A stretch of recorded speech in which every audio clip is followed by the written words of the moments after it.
ಎಲ್ಲರಿಗೂ ನಮಸ್ಕಾರ. Welcome back to my YouTube channel. ನಾನು ನಿಮ್ಮ ಬಸ್ಸು ಪ್ರಭು. ಸೊ ನಾನಿವತ್ತು ನಿಮ್ಮ ಜೊತೆ ಒಂದು ಹೊಸ ವಿಡಿಯೋನ ಶೇರ್ ಮಾಡ್ತಾ ಇದ್ದೀನಿ.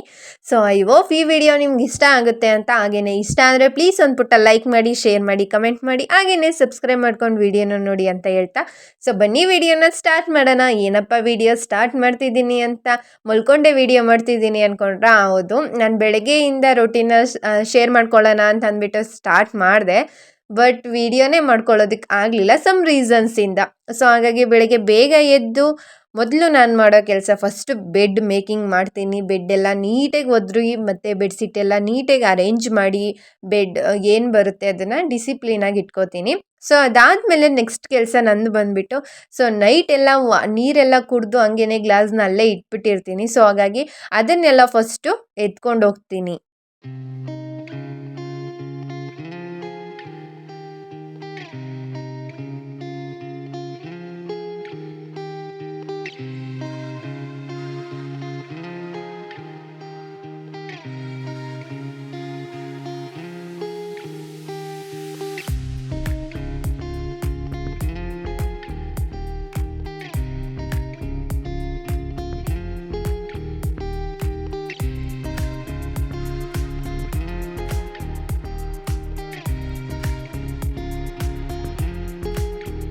ಸ್ಕಿನ್ ಕೇರ್ ಮಾಡ್ಕೋಬೇಕಾಗಿದ್ದು, ಹಾಗೆಯೇ ಶಾರ್ಟ್ ವೀಡಿಯೋಸಲ್ಲಿ ಅಪ್ಲೋಡ್ ಮಾಡೋಣ ಅಂತ ಅಂದ್ಬಿಟ್ಟು ಕೊಬ್ಬರಿ ಎಣ್ಣೆ ಇತ್ತು.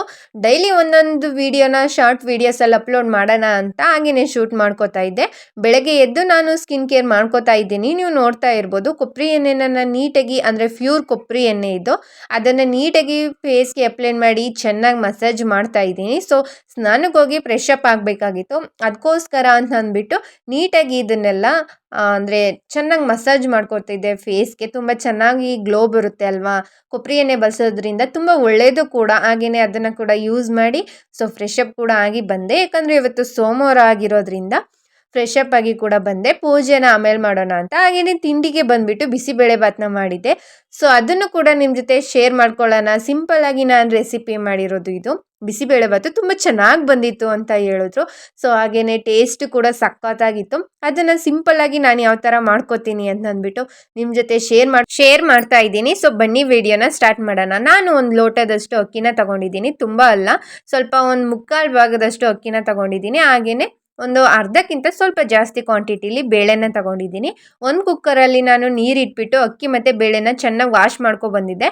ಆ ನೀರಿಗೆ ಫಸ್ಟು ನಾನು ಅಕ್ಕಿ ಮತ್ತು ಬೇಳೆನ ಹಾಕೊತಾ ಇದ್ದೀನಿ ವಿಸಿಲ್ ತೆಗ್ಸ್ಕೊಳ್ಳೋಣ ಅಂತ. ಹಾಗೆಯೇ ಇವಾಗ ವೆಜಿಟೇಬಲ್ಸ್ ಹಾಕೋತಿದ್ದೀನಿ ಮನೇಲಿ ಯಾವ್ದ್ಯಾವ್ದಿತ್ತು ಅದನ್ನು. ಹಾಗೆಯೇ ನಾರ್ಮಲ್ಲಾಗಿ ಕ್ಯಾರೆಟ್, ಬೀನ್ಸ್, ಆಲೂಗೆಡ್ಡೆ ಮತ್ತು ಮೂಲಂಗಿ ಏನಿತ್ತು ಇಷ್ಟನ್ನು ಕೂಡ ನೀಟಾಗಿ ಸಣ್ಣದಾಗಿ ಉದ್ದುದ್ದು ಕಟ್ ಮಾಡಿ ಇಟ್ಕೊಂಡಿದ್ದೆ, ಅಷ್ಟನ್ನು ಹಾಕ್ಕೊಂಡಿದ್ದೀನಿ. ಹಾಗೆಯೇ ಒಂದು ಬೌಲ್ನಷ್ಟು ಬಟಾಣಿನ ನೈಟ್ ನೆನೆಸಿಟ್ಟಿದ್ದೆ, ಅದನ್ನು ಕೂಡ ಹಾಕ್ಕೊಂಡಿದ್ದೀನಿ. ಮತ್ತು ಸಣ್ಣೀರುಳ್ಳಿ ಟೇಸ್ಟ್ ಅಲ್ವಾ ಬಿಸಿಬೇಳೆ ಭಾತ್ಗೆ, ಸೊ ಸಣ್ಣೀರುಳ್ಳಿ ಕೂಡ ಹಾಕ್ಕೊಂಡಿದ್ದೀನಿ. ಹಾಗೆ ಇಷ್ಟನ್ನು ಹಾಕಿದ್ದಾದಮೇಲೆ ಒಂದು ಸ್ವಲ್ಪ ಬೆಚ್ಚಗೆ, ಅಂದರೆ ಕಾದಿದೆ ನೀರು ಅನ್ನೋ ಟೈಮಲ್ಲಿ ಎಷ್ಟು ಉಪ್ಪು ಬೇಕೋ ಅಷ್ಟು ಹಾಕ್ಕೊಂಡಿದ್ದೀನಿ. ಅಂದರೆ ಆಮೇಲೂ ಕೂಡ ಹಾಕೊಬೋದು, ಅಂದರೆ ಬೇಯೋಗೋದಕ್ಕೋಸ್ಕರ ಅಂತ ಅಂದ್ಬಿಟ್ಟು ಉಪ್ಪು ಹಾಕ್ಬಿಟ್ಟು ಇವಾಗ ಲಿಡ್ನ ಕ್ಲೋಸ್ ಮಾಡ್ತಾ ಇದ್ದೀನಿ. ಸೊ ಇದನ್ನು ಒಂದು 3-4 ವಿಸಿಲ್ನ ಫಸ್ಟೇ ತೆಗೆಸ್ಕೊಬಿಡ್ತೀನಿ. ಯಾಕಂದರೆ ಅಕ್ಕಿ ಎಲ್ಲ ಸಾಫ್ಟ್ ಆಗಿದ್ದಷ್ಟು ಬಿಸಿಬೇಳೆ ಭಾತ್ಗೆ ಚೆನ್ನಾಗಿರುತ್ತೆ ಅಲ್ವಾ, ಹಾಗಾಗಿ. ಹಾಗೆಯೇ ಒಂದು ಸೈಡ್ ಅದನ್ನು ಕೂಗಕ್ಕೆ ಇಟ್ಬಿಟ್ಟು ಒಂದು ಸೈಡ್ ಮಸಾಲೆನೂ ಕೂಡ ಮಾಡ್ಕೊತಾ ಇದ್ದೀನಿ. ನಾನು ಇದು ವಿಡಿಯೋ ಮಾಡ್ಕೊಂಡಿದ್ದೆ, ಬಟ್ ಅದು ಸ್ಕಿಪ್ ಆಗಿಬಿಟ್ಟಿದೆ ವಿಡಿಯೋ.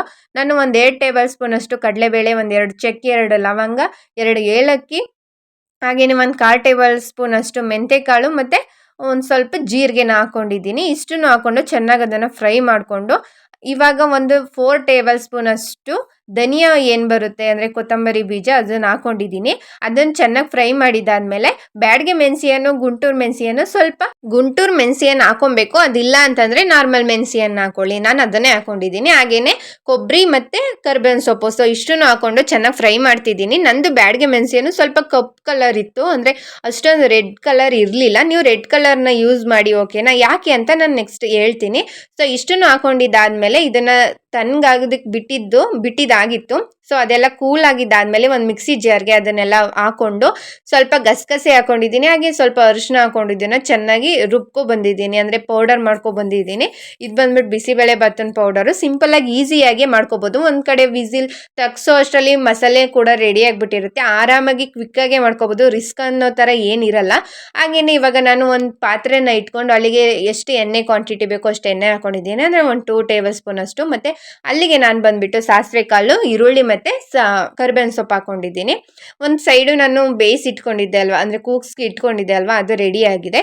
ಮತ್ತು ನಾನು ಹುಣಸೆಹಣ್ಣನ್ನು ಕೂಡ ನೆನೆಸಿಟ್ಟಿದ್ದೆ. ಹುಣಸೆಹಣ್ಣು ನೆನೆಸಿಟ್ಟಿದ್ದಾದ್ಮೇಲೆ ಅದನ್ನೆಲ್ಲ ಸೋಸ್ಕೊಂಡು ಅಲ್ಲಿಗೆ ನಾನು ಬಿಸಿಬೇಳೆ ಬಾತನ ಪುಡಿ ಏನು ಮಾಡಿಟ್ಕೊಂಡಿದ್ದೆ ಅದು ಎಷ್ಟು ಬೇಕೋ ಅಷ್ಟು ಸ್ಪೂನ್ನ ಹಾಕೊಂಡು ಮಿಕ್ಸ್ ಮಾಡ್ಕೊತೀನಿ. ಯಾಕಂದರೆ ಡೈರೆಕ್ಟಾಗಿ ನಾವು ಪೌಡರ್ನ ಅಲ್ಲಿಗೆ ಹಾಕೋದ್ರಿಂದ ಅದು ಗಂಟು ಆಗೋಗ್ಬಿಡುತ್ತೆ. ಸೊ ಹಾಗಾಗಿ ಈ ಥರ ಹುಣಸೆಹಣ್ಣು ರಸಕ್ಕೆ ಅದನ್ನು ಮಿಕ್ಸ್ ಹಾಕೋದ್ರಿಂದ ಈಸಿಯಾಗಿ ಹಾಕ್ಬೋದು, ತುಂಬ ಚೆನ್ನಾಗೂ ಕೂಡ ಹೊಂದ್ಕೊಳ್ಳುತ್ತೆ. ಹಾಗೆಯೇ ನಾನು ಒಗ್ಗರಣೆ ಹಾಕಬೇಕಾದ್ರೆ ಟೊಮೊಟೊ ಬೇಯಿಸ್ಕೊಳ್ಳುವಾಗ ಟೊಮೊಟೊ ಹಾಕಿರಲಿಲ್ಲ. ಹಾಗಾಗಿ ಒಗ್ಗರಣೆಗೆ ಟೊಮೊಟೊ ಹಾಕ್ಕೊಂಡು ರುಚಿಗೆ ತಕ್ಕಷ್ಟು ಸ್ವಲ್ಪ ಉಪ್ಪನ್ನು ಹಾಕೊಂಡಿದ್ದೀನಿ, ಯಾಕಂದರೆ ಅದು ಚೆನ್ನಾಗಿ ಬೇಯಲಿ ಅಂತ. ಸೊ ಬೆಂದಾಗಿದೆ. ಇವಾಗ ನಾನು ಹುಣಸೆಹಣ್ಣು ರಸದಲ್ಲಿ ಏನು ಕಲಸಿಟ್ಕೊಂಡಿದ್ದೆ ಬಿಸಿಬೇಳೆ ಬಾತನ ಪೌಡರ್ನ ಅದನ್ನು ಹಾಕ್ಬಿಟ್ಟು ಚೆನ್ನಾಗಿ ಮಿಕ್ಸ್ ಮಾಡ್ತಾ ಇದ್ದೀನಿ. ಸೊ ಇವಾಗ ನೀವು ನೋಡ್ತಾ ಇರ್ಬೋದು ಕಲರ್ ಎಷ್ಟು ಚೆನ್ನಾಗಿ ಬಂದಿದೆ ಅಂತ. ಸೊ ಬೇಯಿಸಿಟ್ಕೊಂಡಿರುವಂತಹ ಅಕ್ಕಿ ಬೇಳೆ ತರಕಾರಿನೂ ಕೂಡ ಹಾಕ್ಬಿಟ್ಟು ನಾನು ಇವಾಗ ಚೆನ್ನಾಗಿ ಮಿಕ್ಸ್ ಮಾಡ್ತಾ ಇದ್ದೀನಿ. ಸೊ ಆದಷ್ಟು ಮನೇಲೇ ಮಾಡ್ಕೊಳ್ಳೋದಕ್ಕೆ ಟ್ರೈ ಮಾಡಿ, ತುಂಬ ಈಸಿಯಾಗಿಯೇ ಮಾಡ್ಕೋಬೋದು, ಓಕೆನಾ. ಹಾಗೆಯೇ ಇವಾಗ ಕೊಬ್ಬರಿ ಹುಡಿ ಮತ್ತು ಕೊತ್ತಂಬರಿ ಸೊಪ್ಪನ್ನ ಹಾಕ್ತಾ ಇದ್ದೀನಿ. ಒಂದು ಕುದಿ ಬಂದಾದಮೇಲೆ ತುಂಬ ಚೆನ್ನಾಗಿರುತ್ತೆ. ಕೊಬ್ಬರಿ ಹುಡಿ ಹಾಕಿರೋದ್ರಿಂದ ತುಂಬ ಟೇಸ್ಟಿಯಾಗಿರುತ್ತೆ. ಒಂದ್ಸತಿ ಯಾರಾದರೂ ಪಕ್ಕ ಟ್ರೈ ಮಾಡಲೇಬೇಕು. ನಾನು ಯಾಕೆ ಬ್ಯಾಡಗೆ ಮೆಣಸಿ ಏನೋ ಕಪ್ಪಾಗಿತ್ತು ಅಂತಂದರೆ ನಾನು ಪೌಡ್ರ್ ಮಾಡುವಾಗ ಅದು ಸ್ವಲ್ಪ ಬ್ಲ್ಯಾಕ್ ಕಲರ್ ಬಂದಿತ್ತು. ಸೊ ಹಾಗಾಗಿ ನೀವು ಬ್ಯಾಡಗೆ ಮೆಣಸಿನ ಚೆನ್ನಾಗಿರೋದನ್ನು ನೋಡಿಕೊಂಡು ಚೆನ್ನಾಗಿ ಅದನ್ನು ಹುರಿದ್ಬಿಟ್ಟು ಪೌಡರ್ ಮಾಡಿ ಇಟ್ಕೋಬೋದು. ಮನೇಲೂ ಕೂಡ ಯೂಸ್ ಮಾಡೋದಕ್ಕೂ ಕೂಡ ಮಾಡಿ ಇಟ್ಕೋಬಹುದು. ತುಂಬ ಟೇಸ್ಟಿಯಾಗಿ ಬಂದಿತ್ತು. ನೀವು ಈಗ ನೋಡ್ತಾ ಇರ್ಬೋದು ಕಲರು ಕೂಡ ಚೆನ್ನಾಗಿದೆ, ಟೇಸ್ಟ್ ಕೂಡ ಅಷ್ಟೇ ಚೆನ್ನಾಗಿತ್ತು. ಒಂದ್ಸತಿ ಟ್ರೈ ಮಾಡಿ ನೋಡಿ, ಓಕೆನಾ. ಹಾಗೆಯೇ ನನ್ನ ಫ್ರೆಂಡು ಅವಳ ಬರ್ಡೇ ದಿನ ಅಂತ ಅಂದ್ಬಿಟ್ಟು ನಮ್ಮ ಮನೆಗೆ ಬಂದಿದ್ಲು, ಅದೇ ಗೋಪಾಲಸ್ವಾಮಿ ಬೆಟ್ಟಕ್ಕೆ ಹೋಗಿದ್ದೆ ಅಂತ ಅಂದ್ಬಿಟ್ಟು ಬಂದಿದ್ಲು. ನನಗಂತೂ ತುಂಬ ಖುಷಿ ಆಯಿತು. ಅವಳು ಬಂದಾಗ ಏನೂ ಕ್ಲಿಪ್ಪಿಂಗ್ನೆಲ್ಲ ತೊಗೊಳೋದಕ್ಕಾಗಲಿಲ್ಲ. ಲಾಸ್ಟ್ ಮೂಮೆಂಟಲ್ಲಿ ಇದೊಂದು ನೆನಪಿಗಿರಲಿ ಅಂತ ಅಂದ್ಬಿಟ್ಟು ಹೊರಡುವಾಗ ನಾನು ಒಂದು ಸ್ವಲ್ಪ ವೀಡಿಯೋಸ್ನ ಮಾಡ್ಕೊಂಡಿದ್ದೆ. ಅದನ್ನು ಯಾವ ವೀಡಿಯೋದಲ್ಲೂ ಶೇರ್ ಮಾಡೋದಕ್ಕಾಗಿರಲಿಲ್ಲ, ಯಾಕಂದರೆ ನಾನು ಅಷ್ಟೊಂದು ಡೈಲಿ ರೊಟೀನ್ ವ್ಲಾಗ್ನ ಶೇರ್ ಮಾಡ್ತಿರಲಿಲ್ಲ.